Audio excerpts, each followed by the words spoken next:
Okay, so today is June 27th. No, not June, July 27th.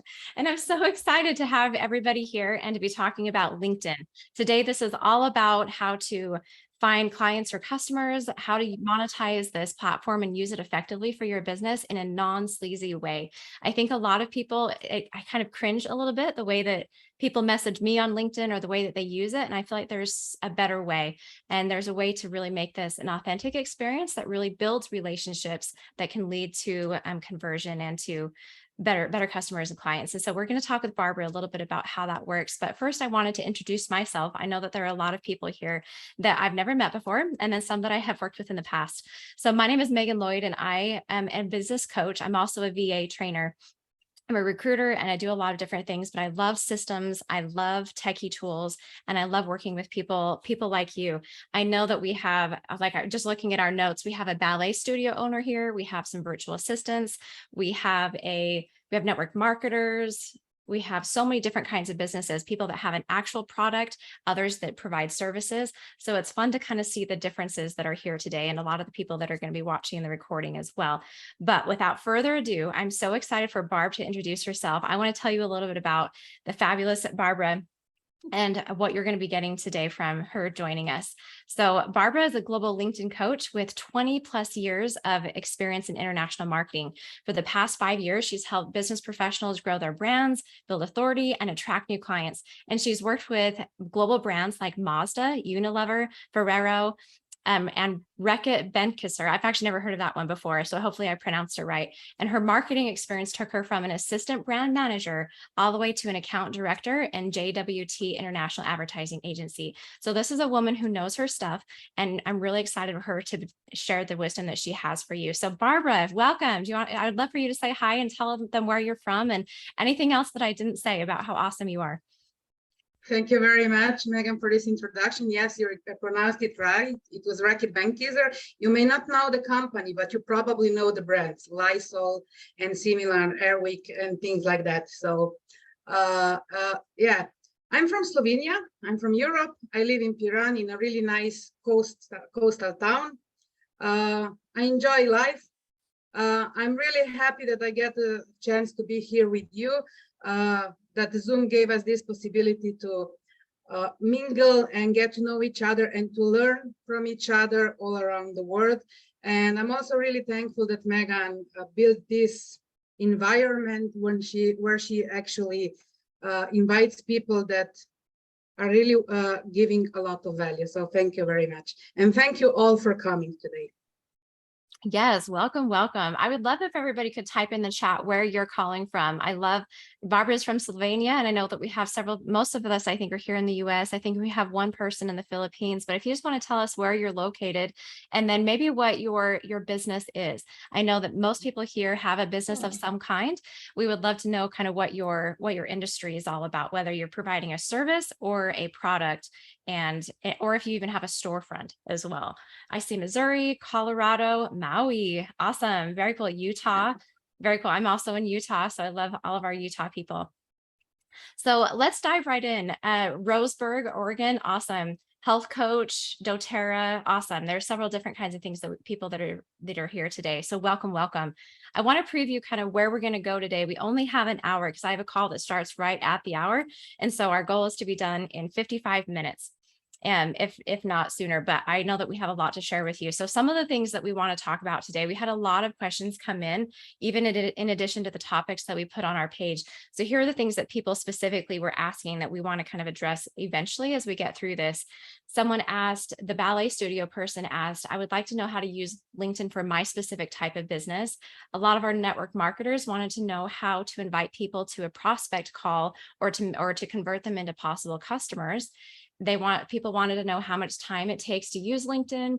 They want to know more about the blog feature and if that's something that they should be starting to do more, how to have authentic conversations in the DMs and the content to share. And in addition to all the other topics that we mentioned that we'd be talking about. So without further ado, Barbara, maybe give us a really quick introduction on why there's so much value to be had in LinkedIn versus some of the other social media platforms. Why this platform? First, I would like to say, Megan, if we don't answer all the questions, you can send it over to me. I will answer them and I will send it to you so everyone will get their answers. So don't worry. So LinkedIn, Google really likes LinkedIn.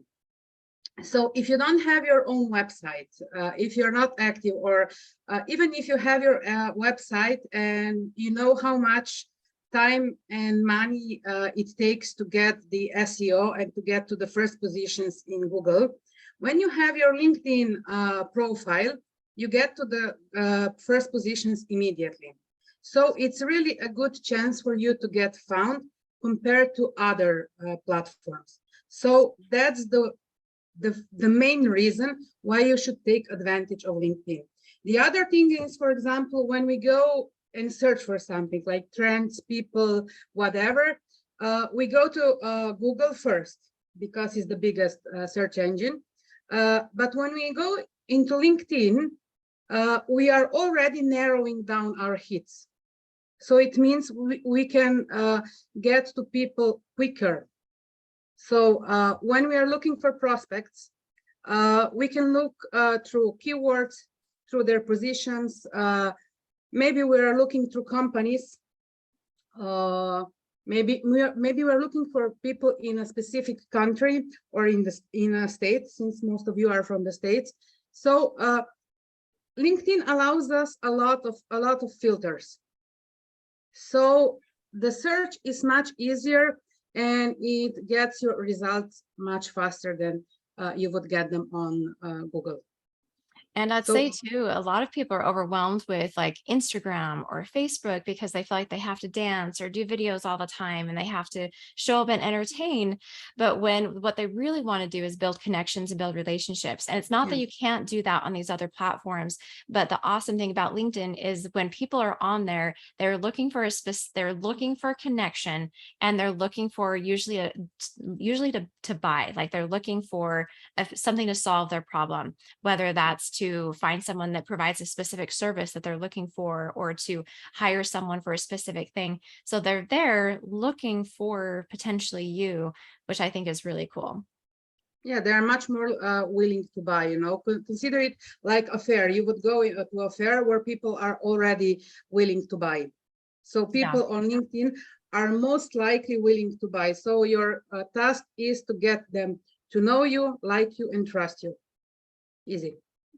So what kinds of businesses, I know that when I listed the different kinds of businesses, the people that are represented here, do you feel like these are ones that could do well on LinkedIn? Coaches do really well on LinkedIn if they choose the right approach, you know. I see many coaches making mistakes because, let's say, Facebook groups are really big. Are still really big, you know. So, and people still think they have to post on Facebook several times a day and also on Instagram. And then they go and jump on LinkedIn and then they start doing the same things, you know, and they are overwhelming people and spamming them. So if you choose to do choose the right approach, as a coach, you can get clients consistently. And I really mean you can get inquiries into your inbox, mailbox, daily, you know. I also have, since I see someone is doing doTERRA here, so this is network marketing. I have a person, she registered for today. She's from the United States and she's in a multi-level marketing. And she's doing really great. She's doing prospecting on LinkedIn and she's sharing her content. So also for multi-level marketing, it's a great thing. Then if you go, I don't know if you have someone who has a product, it's a bit tricky, you know. Anyway, if you would make a professional business site on LinkedIn, it would for sure add to your business, but it's much more difficult to run a business site than it is a personal site, personal profile. So if you, I also have clients who are in B2B and who have products that start from $10,000 on. So for them, it's okay. And I also advise them to advertise. Otherwise, advertising on LinkedIn is really expensive. But let's say, if you are a hairdresser, and if you live in a surrounding where there's a lot of people around you, you could gain some business from LinkedIn. I have makeup artists as clients, and it helps them attract newspapers and things like that. So they got some photo shoots and things like that. So it helps you to be on LinkedIn. Even if you choose not to be active, it is worth investing some time into optimizing your profile and treat it as your landing page or maybe an extension of your business card. Ooh, you just hit on two big things that I know were a big thing. And it's cute. I'm already getting comments in the chat that say, wonderful, exciting. This is already so helpful. Wow. So the two things that you just mentioned, I know that what people had questions on, should I get a business profile or should I keep my personal one? So maybe let's answer that one. And then the next question was, actually forgot the next question. It'll come to me after you say that. So if you are a brand, if you're building your brand and your name is your brand and your face is your brand, then I would advise you to stick to the personal profile. I advise people to get a business site when they have some employees, because it's much more difficult to spread the content of the business site, and you have to have people working for you. So your employees are your advocates. Cool. And I usually recommend it if you have 50 plus employees. But still, there are exceptions, there is one LinkedIn lady, Michaela Alexis, she's from Canada. She runs a personal profile and she also runs a great business site. She's on maternity leave now, so she's not active if you are looking for her, but she managed to do both. So there are exceptions, but she has really a lot of content and she can do it. Very cool. So it sounds like for the average person who maybe has them and maybe a virtual assistant or no hires at all, they would be best to stick with a personal account. Yes. Okay. So tell me about a bio optimization or profile optimization. That's something you mentioned before that I think is really important to cover. What does that actually mean? And how do we optimize our profile? What are the key elements that should be there? So the profile, the bio optimization or the profile optimization means that it is optimized to where you are going, not where you've been or where you're coming from, but what are your goals. It has to speak to your ideal client. That's the most important thing. And this is where people make most of the mistakes. Then when it comes to technically optimizing your profile, it means that you have to have your profile picture. The profile picture, it's something people make a lot of mistakes with, because they either post a wrong profile, like they are in a group of people, they have sunglasses, maybe they are there with their pet or something. This is still a professional network, and it's a networking platform. We like to say it's a social media platform, but it's actually a networking platform. So think about it, how you want to present yourself. If you are there to do business, then make a really nice picture. Many times people make also mistakes that they post low quality pictures. Don't do that. These are the biggest mistakes I see people making. Then you have a cover banner. The cover banner, it's the ideal place where you can put information for people. What do you do for them? How can they contact you? Maybe you've written a book, you're an author, you want to promote your book. Put it there. Do you want people to contact you? Put it there. What's the way to contact you? You have to remember that you only have less than a second to persuade someone to scroll through your profile, and your cover banner and your profile pictures and on a bit of your name and headline is visible to them. So make it as appealing and inviting and telling them a story about you, so they scroll further. Then we go to the headline. Headline is really important. Headline is what we have just below our name. And it's important that we use the keywords in the headline. We have 5 places in the profile where it is important to use the keywords to get found on Google. So there's this catch. So for everybody that doesn't know what that means, when somebody types in business coach, if you're a business coach, you want your name to pop up. And so you need to use those keywords, what people are actually searching to find you. So if you are the ballet studio, I keep bringing up that one, but maybe you're in California. So Los Angeles Ballet Studio, you know what I mean? Like you need to use the words that people would type into Google to have you draw forward. Sorry, I didn't mean to interrupt. I know not everybody knows what that means. Thank you for you can jump in anytime you want. So think about what people are Googling when they're looking for you and serve them that on a silver plate. So then we come to the bio or about section. The about section is really interesting because people start talking about what they were doing in the past, and then they list everything. And this is one of the biggest mistakes, you know, because usually they go into their CV, copy part of it, and this CV is usually really keyword rich. But especially if someone changed the profession and you're doing something that you didn't do in the past, it's confusing LinkedIn, and it's giving you it's showing you in front of the wrong people. So I mentioned at the beginning, it's really important that you know where you are going. So let's say I was in marketing in the past. What Megan said before, that was all marketing. But you don't have a lot of marketing in my profile because I want to show up as a LinkedIn trainer, not as a marketing specialist, although I have a lot of experience. So it's important that you craft your about section to where you are going. It's important that you tell about something about your passion. Of course, if you have a lot of experience, I mentioned that I have 20 plus years of experience because it builds credibility. You know, if you are offering some services or products, this is the right part where you mention them. And one thing a lot of people forget, you know, they craft this nice story about themselves, and then they forget to add a call to action. Always add a call to action at the end of your about section, because people like to know what to do next, you know. And if you don't write something like DM me, send me an email, call me, depending what you do, they may forget.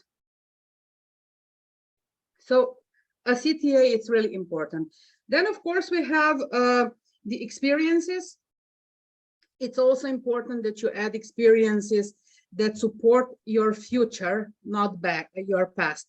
Let me give you an example. I had a person that had a really like 30 years of experience in finance sector, corporate finance, and then she became a general manager of a pharmaceutical company, and she wanted a new profile. So her past was filled with experiences from finance, which would show her to wrong people if we put that in. But what we did, we looked for the tasks she did as a finance person that are also related to a GM position. And we use that in that. I'm not telling you to lie. Always tell the truth, but see for the similarities and see that whatever it's from the past you put in your profile supports your path where you are going. That's important. Then we have one section that people really like to put a lot of stuff in, and that it's skills. You know, when you start typing in the skills section, you have the chance of getting 50 skills listed on your profile. And usually based on your experiences and what you put in your about section, LinkedIn automatically gives you some suggestions. Or if you are in marketing, you will start typing marketing, and then you will get a lot of suggestions, like 20. And people just start clicking on that. Don't do that. No, you need 5 skills to have your profile optimized, to get it to all-star status. And don't overdo it, because skills is another part where you can use keywords. And it's important that you don't overdo, because it will show your profile to wrong people again. That's it. Then Can I ask a recommendation, question on that? of course. Of How course. do people get people to endorse their skills? I know that that's a big thing where they might say they have these 5 skills, and then how do they get people to endorse them to say, yes, I agree that this is a skill set that this person has? The best way is to ask them. You know, when I teach people LinkedIn, and also at the end, I will tell you what to do daily. I always tell them at least in a week, choose 5 people and endorse them for 1 to 3 skills. You know, it's part of your daily routine, so you get visible on LinkedIn. Usually it happens that your ex-colleagues will endorse you. You know, you have strangers, but you will see many times when you connect with someone that this new connection will go and endorse you for some skills, even if they don't know you. Because they probably went a lot of LinkedIn trainers that teach this, you know, because it's important for the algorithm that you endorse people. So usually when people go through a training, then they start endorsing people. It's interesting because I know a lot of people here are coming off of like the Instagram, Facebook world where engagement is the key. You know, it's all about engaging people and commenting on their posts and liking their posts and sharing their posts. But in LinkedIn, it really is all about networking, like you said, and endorsing people, building actual relationships and conversations. Not that you can't do that on these other platforms as well, but I think that it looks like that's the way to do it here in LinkedIn, is endorsing people and have real authentic conversations. That's the fact. And you know, an amazing thing is you may not have any engagement on your posts and you still may get inquiries into private messages. That's the magic of LinkedIn. You know, it's not that of course it's good that you have a big following. Still you have to connect strategically so your feed doesn't get spammed, you know. And the more followers or connections you have, the bigger the chance your content will get seen. But it's important because I have people contacted me that have 30,000 connections, which is the maximum, and a lot of followers, and they cannot sell anything. Why? Because they didn't connect strategically. They connected with just anyone who wanted to connect with them. And now when they want to monetize it, there's no chance because these are just people who are building their network. Ooh, so that's powerful. So when you start friending people, I guess that's the word that we usually use on social media, but when you start adding people as a connection on LinkedIn, to do that very strategically rather than just liking reaching everybody on under the sun, but making sure it's someone who is your ideal avatar, someone that or a LinkedIn influencer. I even do it a bit differently, you know. I usually find the person I want to connect with, and then I do a bit of cyber stalking, or how to call. I follow their content, and if there is a chance for me to comment on their content, then I do it. Because usually when people see you commenting their content once, twice, 3 times, you know, they will check you up and they will connect with you, and then it means you are 1 step closer to striking a conversation with them. So tell me more about the conversations, because I think this is where a lot of people get stuck on LinkedIn. Is they have a product or service and they just start messaging everyone and say, hey, I offer this service, or I have this product, I would love to connect. What do you say about that strategy, and is there a better way?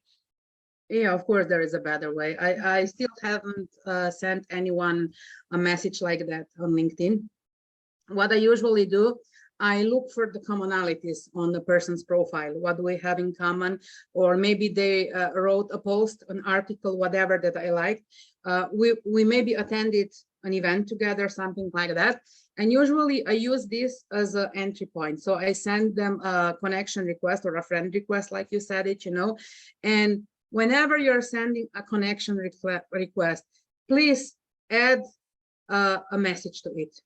Don't send it blank, because you know that it's like you are at an event and you are walking around with a bag over your head. You know, people like to know why you are connecting with them. So if you liked something, for example, I don't know, Megan, let's say you wrote a book and I read your book. I really liked it. So I will use this to send you a connection request accompanied with a message. Hi, Megan, I read your book. I really like that. If I can go into some specifics, you know, so I show Megan that I really read her book, you know, and I liked it.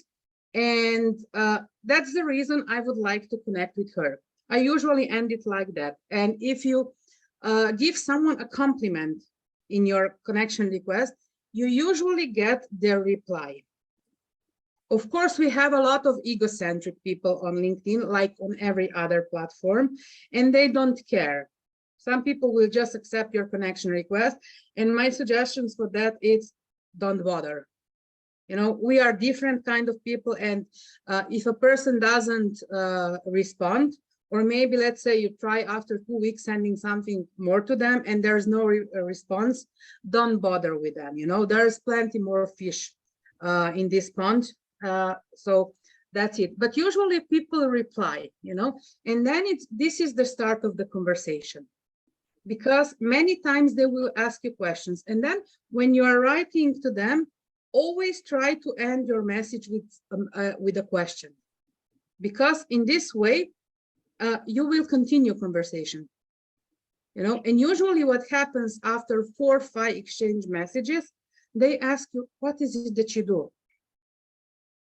And you know, that's the best way to pitch, because you didn't actually pitch. It was them that were asking you, what do you do? I think you hit on something super key, because a lot of people like, oh, great, they accepted my connection. Now I can tell them about what I do. Now I can finally tell them about my product or service. But I think that people sabotage themselves when they do that. Instead, it's like, hey, I really love that post you made, or I really love this thing on your profile. Looks like you have this course or you have this service. Love that. And then they start to continue that conversation. And like you said, ending it with a question, so they're encouraged to respond, but never saying, hey, I'm a LinkedIn coach and I would love to support you. Like, you've never started with that. And I think it's key to have them ask you instead of just leading, because so many of us, like if you're on LinkedIn at all, we've all experienced that spam message of like, hey, I would love to connect with you. And then the moment you accept the connection, it's all sales. It's all about you getting into their offer, and it just feels yucky. And then the conversation stops. And so I think that's a really on point strategy. And I think, and then you get a message like, sorry, you know, I know you probably get like 10 pitches a day, you know, but I would like, you got me at the first sentence, you know. Yes, exactly. And I think Jen asked a good question. She said, please share more about the differences and advantages of following versus connecting. Kind of explain that for people that are so used to like the social media world. How does that work on LinkedIn? So the following is something that was massively introduced with the creator mode. Because once you switch on the creator mode, which you can only do on your mobile app, automatically the button below your picture changes from connect to follow. So a person has to know to click on the 3 dots and to look for connect. So this is what happened. But the following means there have been changes in the past weeks, I noticed. Before that, it meant your connection was the one who could see all your content. The followers couldn't, but they are changing it now, because the limit of first connections on LinkedIn is only 30,000, you know, and we have some influencers and people that have a lot more people interested in them. So they have a huge following, and it's getting pretty even now. I'm still waiting for the last algorithm research to come out to see the exact data. But what I'm noticing lately, that the difference between the following and the connections are disappearing. Interesting. And even just looking at LinkedIn right now, you can see like, the follow and the connect and the differences there.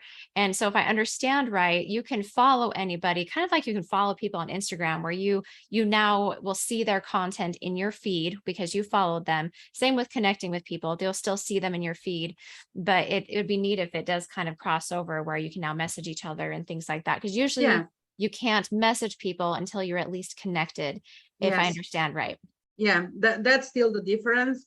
You cannot DM your followers, but let's say if you are trying to get into on someone's radar, you know, and you want to follow them.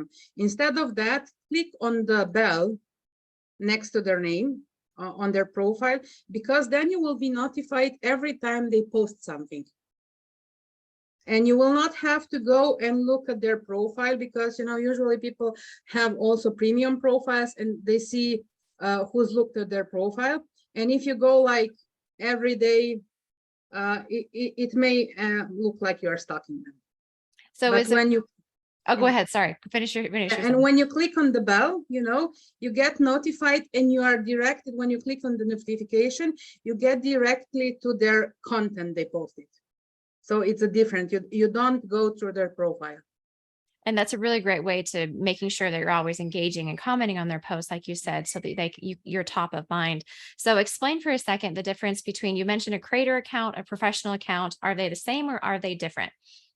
Like a professional account, you mean like LinkedIn Premium? And well, there's the paid version, and I know that that's like the premium, but is it, when you say the one that the professional versus like personal, is that what a creator account is, or is that different? No. You can switch on the creator account on your personal profile. And it means that it allows you to go live, because before that you could go live, you had to apply with LinkedIn to go live, and you were usually denied several times. Or when they introduce creator account, everyone can go live who has the creator account on. The next change, I told you already, your connect to switches to follow, so you will have to go into that, and you can have a profile video. You can post, you can actually record a video and put it in the place of your profile picture, which is a really good way to introduce yourself. Say something about yourself, maybe your business, who do you help, what results do you bring to the table, and things like that. Ooh, so that's a really cool thing. So if I understand right, not upgrading, but on your mobile phone, changing it to a creator account would probably serve everybody on this call, because it opens up a few other possibilities in how you can share content and connect. Yeah. And think about it, let's say now you can, this is also been introduced recently, but now you can also see who's following you. And keep in mind that a follower, it's a future connection and it's a potential lead of yours. Cool. Very, very cool. So let's talk about now sharing content. I know that there's the blog feature on LinkedIn, which is so powerful. And then we talked a little bit about commenting on other people's posts and endorsing their skills. So there's some really great ways to build relationships. But let's talk about the blog feature. What is it and how does it work? How is it different from having a website blog? And is this something people would find value in? So the blog feature is actually a content type named articles on LinkedIn. It displays as a blog. It allows you, it's a long type of content post. It allows you to have 30,000 words, I think. And you can add pictures, you can add videos to it, you can add documents, things like that. And the main advantage of it is that, as I mentioned before, Google really likes LinkedIn. So if you write a blog or an article on LinkedIn and you are sure that you used the principles of SEO, you used enough keywords and took care of everything content-wise, you know, when people are Googling the keywords, your LinkedIn article may come up in the first results on Google. So it's much easier to get to the first position in Google through your LinkedIn articles than it is through your own website. Of course, if you're not investing a lot, we are talking about free stuff today. You know, everything also what I mentioned on LinkedIn, it's not, you don't have to pay anything for it. Yeah. And then whenever you are ready for that next level, there are obviously paid features where you can do all sorts of different things. Like you can even say, I'm open for hire, or all sorts of different things. So recruiters can actually see that you're, anyway, there's a lot of different things you can do on the premium features, but for today, the free options, I think is going to get everybody just fine. So how do people get started with the blog? Where's the actual like technical function? Where do they go in their account to create an article? So basically, let me just go to my LinkedIn. So because I don't have everything in my head. So you click home, and at the top of the home, you have start a post. And under it, there is a write article. Cool. So, and once it is write article, it's a pretty easy because it's drag and drop, copy paste. You can edit in it. You can add links. It's important that if you have, let's say, your website or something, to add links, because linking is important for the SEO. So, and make sure that it's a long post, because when we are talking SEO for a blog, usually think about the length of newspapers, like 800 words. The longer you can make it, the better Google will like it. Cool. We just had a good question. I think it's important that everybody have this foundation. And I'll get to your question also, Alyssa or Elise. But Joanna just asked, what is SEO? That is search engine optimization. That means that when somebody is typing in a word, something in Google, you want your information to show up, and there's a strategic way to do that. And it's all about keywords, that you need to be having keywords in your profile and in your articles that will show that so that somebody types in hire a social media manager. If you're a social media manager, then you want the words hire social media manager to be in your blog or to be on your about section in your LinkedIn, so that you show up to that person like, oh, look, this has several hits in the keywords that this person's searching for. So this is a likely possibility that might get them to where they're going. So you want to make sure that you're filling it with things that people are searching for. And I have a whole other training that I have a whole hour on how to do keyword research for you, but that's a whole other day. that's another training. Yeah. But at least that will get you going there. We did have Elise asked, if you have more than one marketable skill, is it okay to mention more than one trade or service in one personal account, or is it better just to stick to one? So that's one of the basics of LinkedIn, because before you start your LinkedIn profile, you have to be clear on your positioning. So think about what your core could be. If you are already positioned for one skill, you can add another one, but usually it creates confusion, because if you remember, I told you the headline, the about section, the skills, your past experiences and your educations are the parts of your profile where you use skills. And if you use different kind of skills that serve different kind of problems, you may be confusing the people who would actually need your first skill when they come across your second one. Can you create a second LinkedIn profile that if you have a second skill? That's a thing. So be very careful with LinkedIn, because LinkedIn, it's really strict, and you cannot have two profiles. You cannot use a name that you don't have on your document, and you cannot give credentials out to someone else, because once the algorithm will pick up that, let's say, many people hire VAs from Philippines now, and they give them access to their account. And what happens? Both profiles get deleted. This is a severe violation, and it's clearly against LinkedIn rules, terms of service, and don't do that. If you have someone, I'm not telling you this, but let them use something different if you want someone else to take care of your profile, like VPN or something like that, because people are not aware. But once, let's say, if I'm jealous of Megan because she's doing really good on LinkedIn, and I see that she has some violation on her profile, I can report her. People do this. It's happened, and so don't give them the reasons to put you in jail first, because when they realize someone else is managing their profile, usually you don't get to jail. You get in jail first time, second time, and the third time is usually the deletion of your profile. And on LinkedIn, it's difficult to get your profile back. So far, I haven't been successful with anyone. That's interesting. So moral of the story, if you're hiring an assistant, don't give them login access to your account. Like there are things that you can use like Metricool where you can link your LinkedIn to it, and then you can schedule content to LinkedIn. But you can't. Also in Canva, if you're using Canva, you can Yeah. still schedule the content from there. And this you can have your VA do, but LinkedIn wants us to be engaging, they don't want other to engage in our behalf, on our behalf. So don't do it. That's really good advice.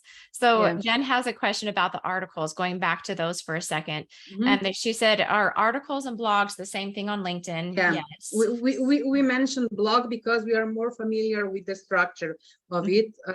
That's it, but it's called article on LinkedIn, and before it was called Pulse. Cool. So they changed it. Yeah. She also says, is there a LinkedIn best practice for using the article feature to drive traffic to our websites and external blog? So like, are you like, how are you asking how you can get your article to drive traffic to your website or other blog? Is that a strategy that you would recommend? Of course, if you're a business and you want also to promote your website, then you can do it on LinkedIn. Like the other platforms, LinkedIn wants us to engage within the platform, on the platform. So don't do it too often. But what I would do, it's actually, I would add, take snippets out of your blog from your website, and then find a way to connect it like in the article on LinkedIn and put your link to the website there. So don't overdo it. Let's say, let the link to your page be one in every 7-8 posts. Cool. Because it is true. Social media platforms, they don't like it when the users leave the platform. So if they see that you're constantly sending people away from the platform, that might not be the greatest thing. And they may not want to show your content as much. And so make sure that I do think there's a strategy on, if you're writing a blog, by all means, put it on LinkedIn and put it on your website. Like you can totally do both, and it can be cross-link it. Yeah. So that and go to Megan's SEO training, because you will know what it will do to your rankings. Yeah, I'm actually in the process of creating a training on that right now, because I've done it before in the past when I did my Pinterest workshop. But this is something that I think we just need like a whole hour just on SEO, because there's a lot of people that don't understand how to find keywords for their specific audience. So if you're interested in that, let me know, and I'll make sure you're on the list. So Andrea, the question on personal or professional was answered in the beginning, so I'll let you watch the recording, but you'll probably be better with just a professional account for now. Let's see. Okay. Fatima says, is it okay to turn an article you've written, shorten it, and turn it into a blog of 800 words and post via the blog feature, or just post the original article, which would be longer than 800 words? It doesn't matter if it's longer than 800 words, so you can use it. What I usually do, because I'm also an author and I write for some magazines here locally, so every time an article comes out, I take a snippet, I take a PDF, and I post it as a post. Then what I do the transcription of it and I post it as an article. And the third thing, because my website is being done now, I have them all uploaded to my website, and I will share it as a link to my website as well. So try to repurpose it as much as possible. And Fatima, if you have more than 800 words, you can take parts of your article out and make it as posts, and think when you are making posts that you use like video, picture, text, everything, because people are different. I like to read. Maybe Megan likes to watch videos. Someone else likes pictures. We cannot touch things online, but still, because we are different. And you can take the same topic and just present it in 3 different formats. And you will reach different people, and you will not be spamming them. Cool. And you have 3 pieces of content, which is pretty good, because usually we are, oh, I don't know what to post. I don't know how to create content. Oh, creating content takes that a long much time, you know, so it's not that.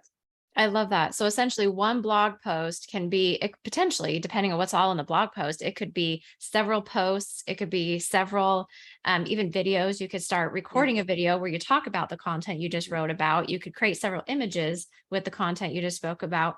So it can turn into several different pieces of content, that one article that you're repurposing, which I think is pretty cool. Let's take this chat for as an example. I could do a transcription of it and put it as a just transcription. I could take just the voice out, and because LinkedIn now introduced the voice option, you know, I could post it as a voice option.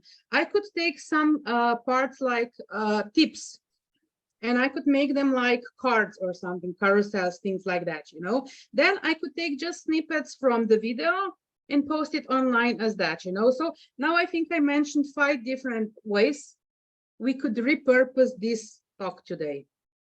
Very cool. Ooh, I love that. And I'm all about maximizing time. So I think that that's awesome.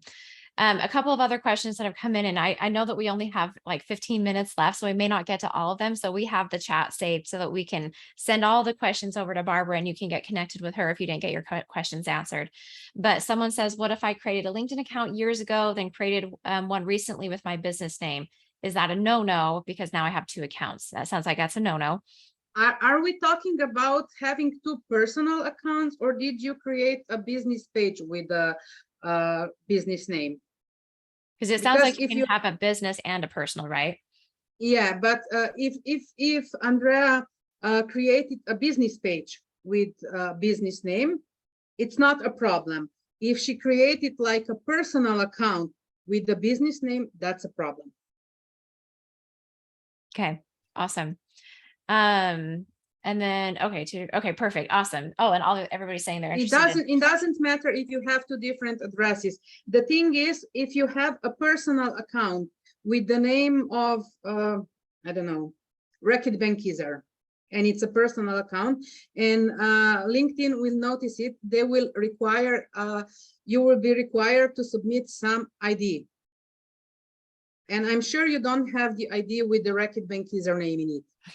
And if you're unable to require the ID, you will have the chance to change it, or they will delete your account depending on the severity. So don't put much energy into the accounts with business names. It's not worth it. Okay, awesome. Ooh, so many good things. If you're getting a lot of value from this call, tell us in the chat, because I feel like we've just had so much value just poured into us today. Jen says, are LinkedIn groups worth the time? At the time, now, not worth the time. Not, because usually people are really prone to joining them, and it's so difficult to get any engagement from LinkedIn group, because you have to know the mentality of people on LinkedIn. It's different. We go to LinkedIn because we are looking for useful information. We go to Facebook and we engage in groups, and we waste a lot of time, if we are honest. You know, we start engaging, we start reading. This is not the fact for LinkedIn. And I know of groups that have several tens of thousand members on LinkedIn, and they're dead. One person is posting, nothing is happening. There is one benefit of the group though. So let's say there is a person that is marked like your 3rd connection.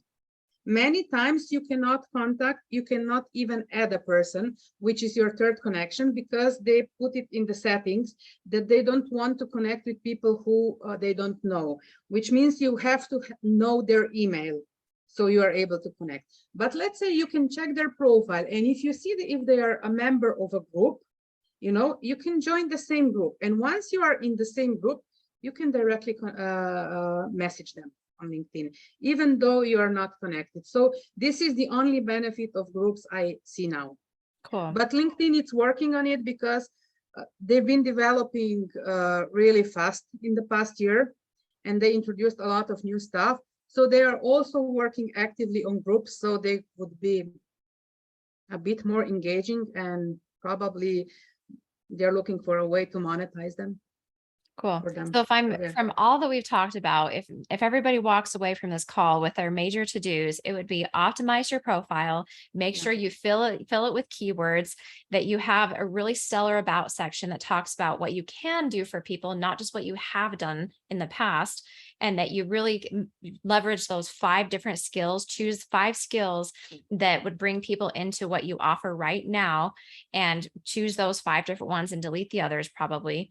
And then also maybe starting to post some articles on LinkedIn that can be repurposed into posts and audio or Yeah. video, and starting to share content, and then also build connections, start connecting with people that are in your audience. Yeah, so Yeah. key, building connections. Don't just push out content, but really use the platform for what it was intended to build relationships, build connections, and then go start to endorse people. But please don't start DMing them with your services.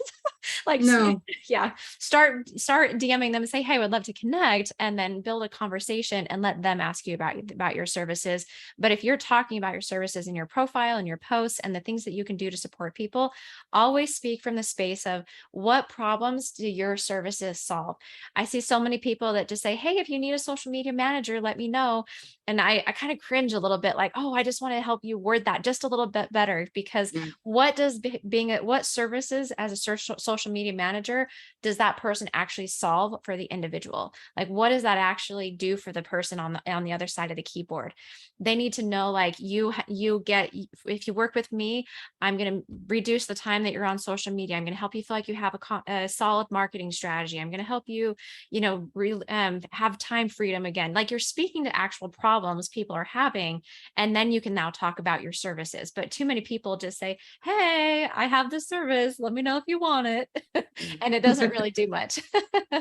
And it doesn't even tell me what they do, because if someone says to me today, I'm a social media manager, I don't know what they're doing, because the social media has become so big, and usually people cannot do well more than 1 to 2 platforms.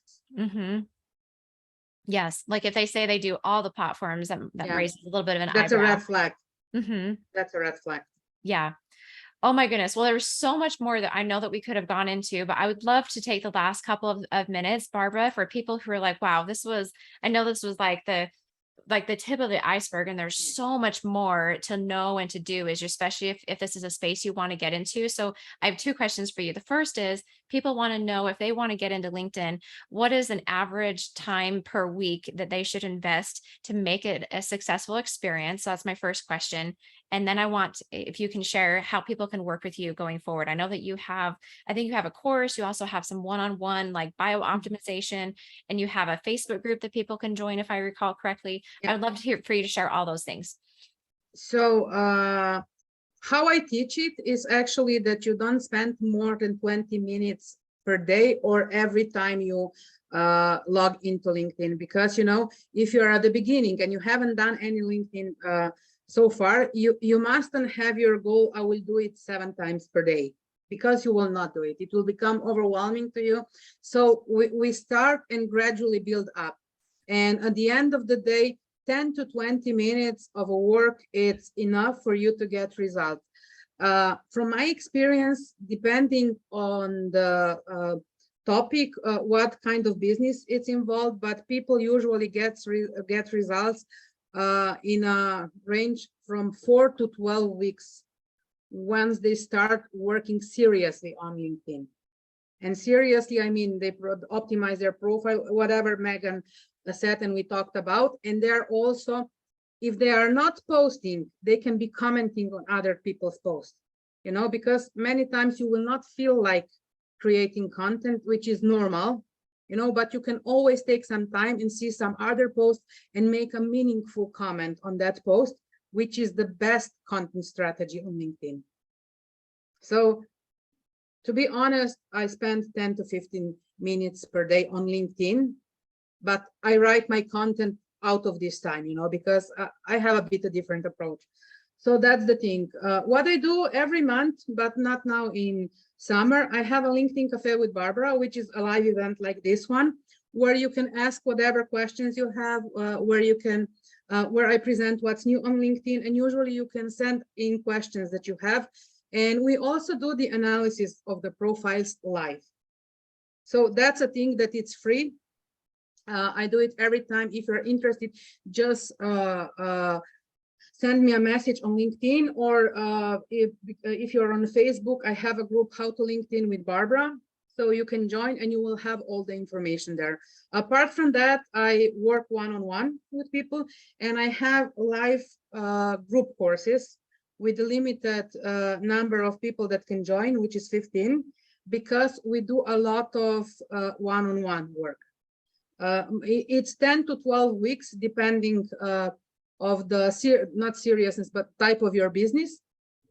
And we combine live sessions, live group sessions with one-on-one sessions, because we use some of the tools Megan mentioned to find keywords, to do the analysis of your competition, so your profile is really up to date. And the next thing I actually do is LinkedIn profile optimization or profile setup, which means if you only want to have your profile as your business card or something, and you want it to speak to your ideal client, that's the 3 things I offer at the moment.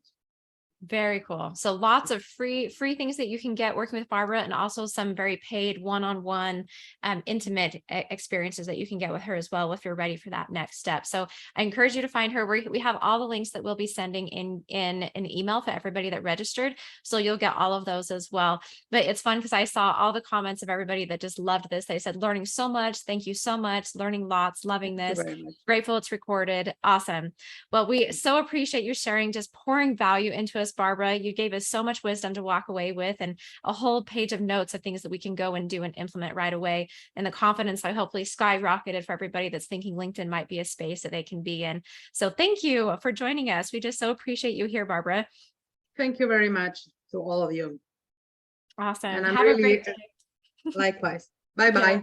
And everybody, we have the link as well that we'll send in an email for those that want the SEO training and all the ways that you can connect with Barbara. So thank you so much, and we'll see you next time.